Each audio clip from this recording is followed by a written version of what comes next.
Force demographic change చాలా నిశ్శబ్దంగా జరిగిపోతుంది అని నరేంద్ర మోడీ చెప్పిన పాయింట్ ఒకటే. గత యూపీఏ హయాంలో చాలా తెలివిగా జరిగిపోయింది ఏంటయ్యా అంటే, ఈ బంగ్లాదేశ్ నుంచి వచ్చినటువంటి వాళ్ళు బెంగాల్లో నుంచి నిదానంగా ఇతర ప్రాంతాలకు వలస వెళ్ళేటటువంటి విధంగా సహకరించారు.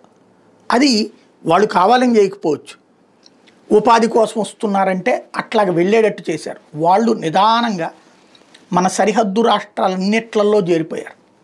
ఉత్తరప్రదేశ్లో చేరారు, పంజాబ్లో చేరారు, అట్లాగే ఈశాన్య రాష్ట్రాల్లో చేరారు, రాజస్థాన్లో చేరారు.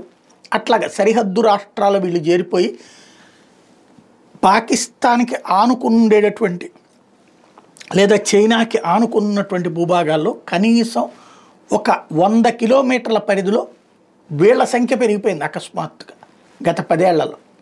ఇప్పుడు వాళ్ళని తిప్పి పంపించకపోతే రాబోయేటటువంటి రోజుల్లో అత్యంత ప్రమాదకరమైనటువంటి అడుగు. వాళ్ళు పాకిస్తాన్ కోసం పనిచేస్తారు. 2001-11 మధ్యకాలంలో దగ్గరగా 25% మార్పు జరిగిపోయిందట. వీళ్ళు అక్కడికి వచ్చేసి అక్కడ ఉన్నటువంటి పేద ఆడపిల్లల్ని పెళ్ళిళ్ళు చేసుకుని వాళ్లతో కాపురాలు చేస్తూ బిడ్డల్ని కంటూ ఓవరాల్గా పాకిస్తాన్ ప్రేమికుల్ని సరిహద్దుల్లో తయారు చేసినటువంటి ఒక తెలివైనటువంటి ఎత్తుగడ అన్నటువంటిది జరుగుతోంది. అది ఇప్పుడు ప్లాన్డ్గా చేస్తున్నటువంటి దాన్ని కంట్రోల్ చేసే ప్రయత్నం గురించినే మోడీ మాట్లాడుకొచ్చింది.